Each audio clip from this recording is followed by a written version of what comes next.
Hey, vinyl community, it's Curtis Young with Young LP Lovers, back on for another video. Back from holiday, vacation if you will, and I thought I would pop on and show you a little bit about what I got while I was away, right? One of the questions on the summer vinyl tag was albums you picked up while on vacation. Well, I did that while I was away last week. We were to beautiful Prince Edward Island, just a couple hours away by ferry or by bridge now. Kids had a lovely time. We did all the summertime recreation stuff. No campfires, so we weren't able to have a campfire, but stayed in a campground, trailers and cabins and tents and all the works. The kids we went with 4 other families, so lots of kids, great time. Did the amusement parks, the water parks, all that kind of stuff. Of course, it's Prince Edward Island, so you got to go to Green Gables, yeah. Cavendish is the home of Lucy Maud Montgomery, the author of Anne of Green Gables. Love Anne. I love Anne. I never really got into it when I was a kid. It was big on like CBC at the time, the whole Avonlea series. But I revisited it as an adult, and now I'm a convert. I love Anne of Green Gables. So we went to the little, I guess, I don't know if it's actually, well, of course, Anne's a fictional character, but the house is based on the story, and it was her cousin's house or something, the author's house. So anyway, so there's Anne. There's the new series that was sadly canceled, Anne with an E. I think there was only 2 seasons. I got season 1 here. Yeah, so this is the original from like the 90s, maybe late 80s. I owned this previously, so yeah, we went there. Yeah, just lots of good times with friends. Of course, Prince Edward Island, home of this fella here, Bud Stompin' Tom Connors. This is a collection. I owned this previously, although the music store I did go to in Charlottetown, it's called Back Alley Records, maybe? Back Alley, something like that. Had kind of a life-size picture of Stompin' Tom. I meant to get a photo with it, and I kind of forgot as I was digging. This compilation has some classics like Bud the Spud, the Ketchup Song, Rubberhead. You couldn't make a song called that anymore. Luke's Guitar, My Little Eskimo. You probably couldn't make a song called that anymore either. Sudbury Saturday Night, that's a big one on here as well. So this is a compilation, I guess. Yeah, actually, when I was making this video, I was like, oh my goodness, it's signed. I didn't even realize it. No, that was on all of them. All right, so what did I pick up? Me and my buddy took the half-hour, 40-minute drive into Charlottetown, purposely to go to the record store. I picked up four things. Nothing too exciting, but, I thought I'd show them off anyway. Saw this one there, Esther Phillips Performance. So some soul, jazz kind of stuff. I've kind of been picking up anything I see on the Kudo label ever since I picked up that Edris Muhammad album and fell in love with it. So yeah, I call it soul jazz, soul funk kind of stuff. And yeah, for the most part, they're pretty good, enjoyable. I have another Esther Phillips that I picked up for the same reason. Didn't like it as much. I like this one more. It's a little bit more, I don't know, soulful. Of course, Esther Phillips had a long career spanning back to the 50s, I think. So this would have been a mid-70s release, 76, if memory serves me correct. I might be wrong on that, though. There's the Kudo label. See it there. Let me quickly look for the year on it.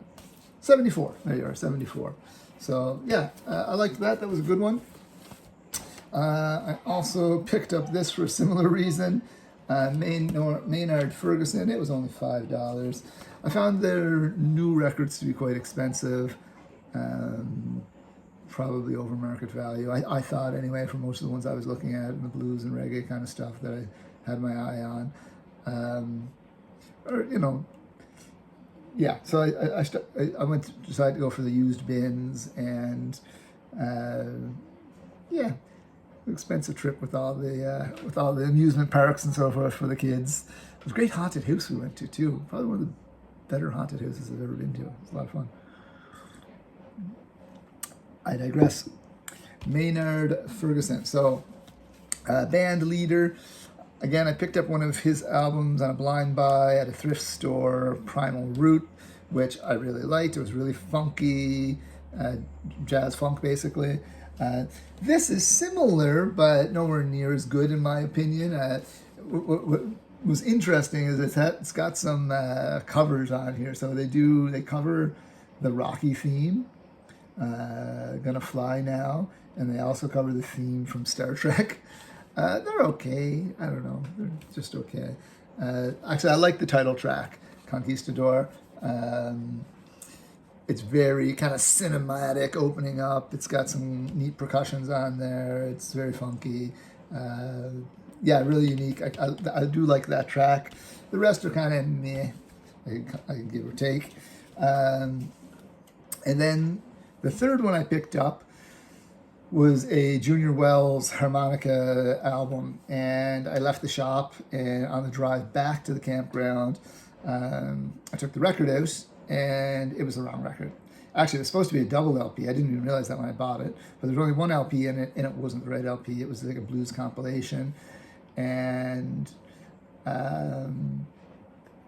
yeah, so I was a little bummed because, I've got a number of blues compilations. I didn't really want another compilation of blues, so I ended up taking it back to the record store a couple of days later when we were heading back to the ferry. We had to pass through Charlottetown, which is the main city.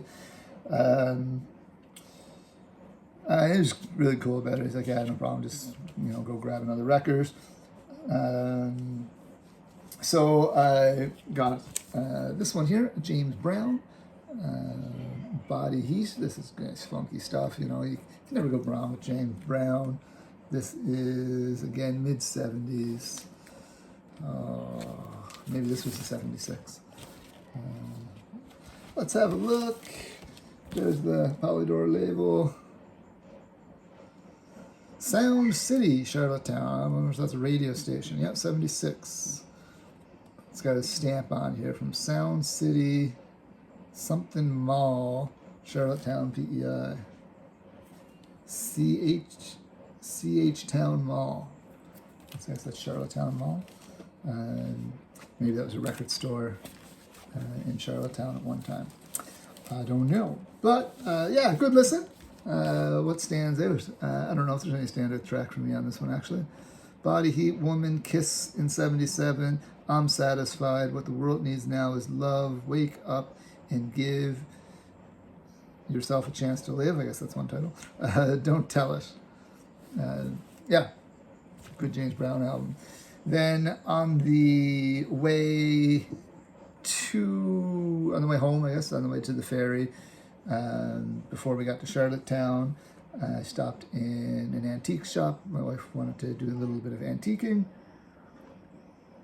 Really cool shop, actually, for collectors. It was mostly old toys. So that was kind of cool to look at. He was a collector, just did it as a hobby, and then decided, what am I going to do with all this stuff I have? And so he opened a shop. French Canadian, Acadian from New Brunswick, I believe. So they were recent. I think he said they were there for 20 years, though, so not recent. They've been living in PEI for a while. Really nice couple. They had a few Edison tubes, and he actually played one for me, and that's the first time I actually heard an Edison tube. He cranked it, put the Edison tube on, and played it for us. So I thought that was pretty cool of him to do that. He had a number of autograph stuff there as well. There's a bit of like music-y type stuff, some Elvis memorabilia, a lot of that kind of 1950s era collectible toys and memorabilia. So yeah, neat little place to stop. But he did have a box of records there for I think $2 or $3 a piece, and I picked up this one, the Minglewood Band, Canadian blues rock, country rock. I guess this album's more country rock than blues rock. led by Matt Minglewood. Actually, I think he was born in New Brunswick and then lived here in Cape Breton. I think they released 4 albums under Minglewood Band, and then they did Matt went a solo and released under Matt Minglewood. So this is the 3rd of the 4 Matt Minglewood records that I was looking for. His first album is probably their most bluesy, that I would probably be attracted to the most, but I'm having trouble finding that one. It was self-released, so there's probably a lot less of them produced. I think they were signed to RCA, was it? Yeah, they were signed to RCA in maybe 1979. This one is, I don't see the year, 1980. So yeah, I think it's somewhere around there. So 79, 80, they went with RCA and released 3 records under RCA. Yeah, so I'd call it country blues, or sort of country rock with a blues kind of leaning. Yeah, decent listen. Kind of, it's got that kind of gritty East Coast sound, bar band kind of sound. A little bit more polished, I guess, than a bar band, but yeah, there in the back. There's Matt there. He's still going, still performing. Actually, just performed a couple weeks ago at the Rock the Fiddle down at the Cruise Pavilion here. Yeah, so good to have that. Yeah, and that's it. That was my trip to Prince Edward Island. I hope everyone is doing well. Thanks for stopping by. If you've been here this long, feel free to subscribe, or even better, leave a comment down below. Tell me if you've ever heard any of these albums or whatnot. All right, peace, folks.